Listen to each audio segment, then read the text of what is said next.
Hey everyone, this is Scott with Leading Edge Archery. Wanted to go through my pack.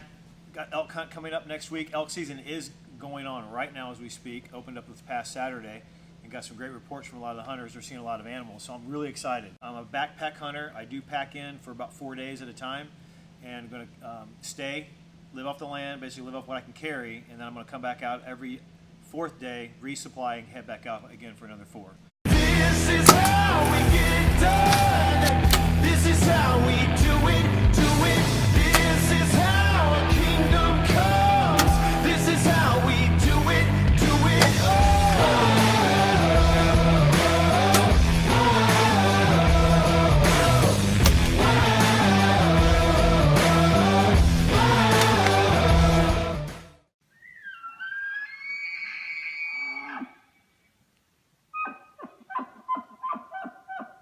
So I use the KUIU pack. I've been using it for 4 years, and you know, there are a ton of different packs out there that are really good. You know, KUIU, Stone Mountain, Mystery Ranch, just to name a few. All great packs. I choose KUIU because of the weight, dry weight. We're under 3 pounds with nothing in it, and which is so far superior to some of the other packs that are out there. I'm telling you, they're all great. Find one that you like and use it. So, but I like this one. It's a 3,200 cubic inch. I can get 4 days out of this pack, which also makes me a little bit more agile. A lot of guys need that 5,000. I like this 3,200. So we're going to kind of start in and show you what I got. Of course, the most important thing with an archer is your Allen wrenches. Got to have them. Here I have waterproof matches, paracord, which we use for a ton of different items, hanging up tarps, hanging up game bags after we've killed, of course. I think that everybody needs is a GPS. I don't go fancy on this. I need it for one reason and one reason only, making sure that I can get from point A to point B as safe as possible. Fire starter. Tons of different ways to do this. I prefer just to go out and buy. This is called a wet fire. It's very inexpensive. I don't care how wet it is, it'll light a fire. There's a lot of other products out there that work real well, even home-based products like dryer lint, which I used to use. Extra batteries. This is a neat item. This is a Gerber saw. As you can see, it's extremely lightweight. I think it weighs less than 4 ounces. Blade's actually pretty darn strong, and it extends out. Gives you, I think, an 8-inch blade. I use it for cutting firewood if I need to. The biggest reason is, though, is getting into those elk pelvises when we have to crack the rear pelvis to a quarter. Okay, so next we've got our tag pack. This is actually a little item that I use. It keeps all of my licenses in there, my game tags, my hunter safety card, which you need out in the mountain. And then the other thing is just writing utensil pen, and this is a neat little screwdriver that has a lot of tools in it. Had it forever. Fire starter. This is nothing more than a glorified lighter. We go to the top. This is where I keep the stuff that I use constantly all day. Wet wipes. Kleenexes. This is a reflective blanket. I actually use this for 2 different reasons. If I ever need it, get stuck out in the woods, it'll keep me warm at night. But I primarily use it to help clean the elk.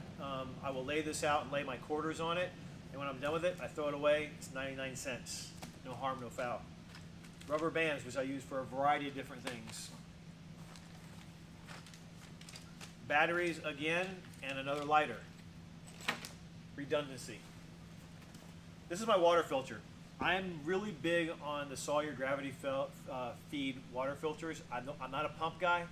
The pumps are extremely large. They are not that heavy, but just take up a lot of cubic inches. This is just fine, and I let Mother Nature do all the work for me, and I can use it as a gravity feed, or I can use it as a straw and get water fairly quickly. You all know what this is, toilet paper. Gold Bond powder, which is a lifesaver for everything and anything that has to do with chafing or getting the moisture in your clothing, especially in your shoes. It's a lifesaver out there. Lighter. Ibuprofen, lifesaver. Flashlight. My headlamp. I will use these in conjunction with each other. I like the headlamp when I'm going back to camp at night. And of course, if I'm going to clean the animal, it leaves both of my hands free. This is a must-have in my opinion. The little bottle of shampoo you get at the hotel. You cannot imagine how nice this is to wash your hair in a stream. It will make you feel like you took a shower. And I'm telling you, from a psyche standpoint, it's amazing. You got super glue. Need it for everything, especially cuts. It's the biggest reason why I have it. Paracord bracelet, which I'll use and put on when I'm heading up. All important spork highly recommend long handles because the Mountain House and or the new MTNOPS MREs are extremely tall. You got to get in there, get a long handle. I'm an old guy, reading glasses. Never have too much of this. Chapstick can be used for a variety of reasons, but the biggest one, you're in an arid environment with no moisture in the air whatsoever, your lips will get chapped. It's not a matter of if, it's when. Can't go elk hunting without these suckers. And these are elk calls, my bugle tubes. Is my multi-tool. Any multi-tool will work. Extremely handy. I highly recommend carrying them. They don't take up a lot of room and you can use them for just about anything. Elk calls, elk calls, elk calls, and I'll talk about a little bit about that maybe on a future episode, why I have so many different elk calls. From a hunting standpoint, the second most important thing to your bow, and this is a windicator. This is powdered form that you will blow in the air and it stays in the air for quite a long time, which will help me get wind direction. You use this about every 5 to 10 minutes as you're hiking to make sure you're always going into the wind. And a knife. This is my rangefinder, real important. My Jetboil stove, I love these stoves. They're self-contained. My fuel canister is in here, the stove actually is in here.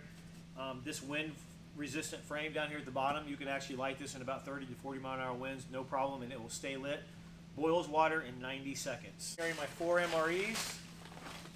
I've been blessed to work with MTNOPS this year, and they're giving me these their new MREs, which are coming out in 2019. Rain gear. I use KUIU rain gear. I only take a jacket, and then I wear gaiters here. It really only leaves about this much of your body exposed. I can live with that.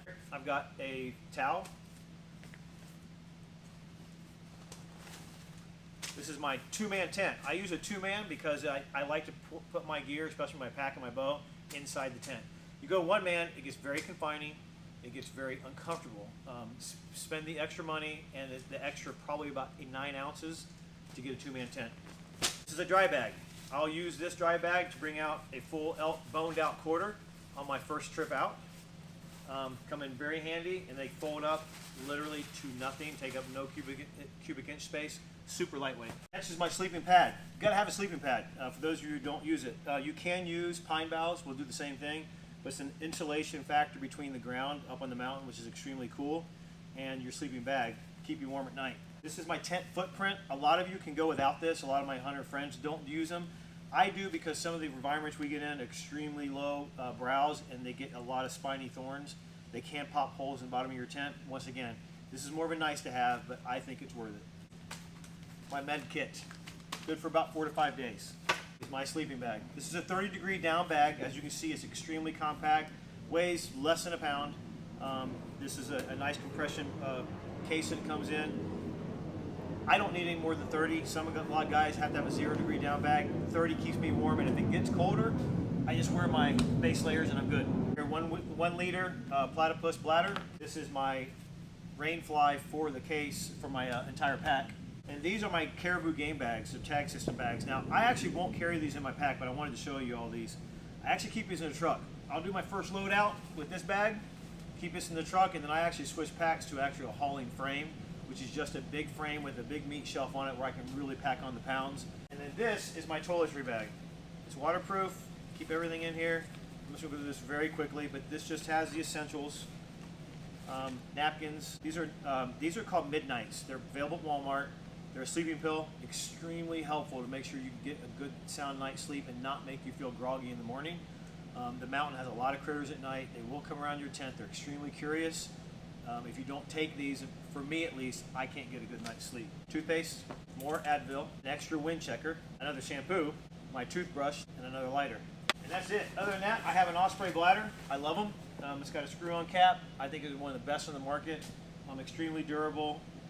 They work flawlessly. And the last thing, which some guys might laugh at, if you hike in the mountain as much as I do, this is a camp chair. They are extremely lightweight. This camp chair probably weighs less than 2 or 3 ounces. I mean, about 4 to 8 ounces. 6 to 8 ounces. My bad. It folds up. It's aluminum. It is one of those nice to haves. I've sat on stumps, rocks my whole career. I finally broke down and bought one of these things. They are incredible for your psyche, and also when you're having dinner at night. I highly recommend. And then attached to my pack here is my Havalon knife. I'm a Havalon guy. This knife weighs less than 3 ounces. It's replaceable blades, and in the knife pack. I've got probably 15 to 20 extra blades that you can change out fairly easy. One elk, you'll probably use about 7 to 8 of these blades on per animal, and they're extremely sharp, lightweight. I like orange. I highly recommend not getting camo. I've lost a lot of knives on the mountain in my past. So, but that's it. That's the pack. I think Chris and I are going to talk about the difference between what he does regarding the prepping community and their bug out bags, I think they call them. So we're excited to see those differences, but I think there are a lot of similarities because I'm basically surviving and living on the mountain with this stuff on my back for 4 to 5 days at a time.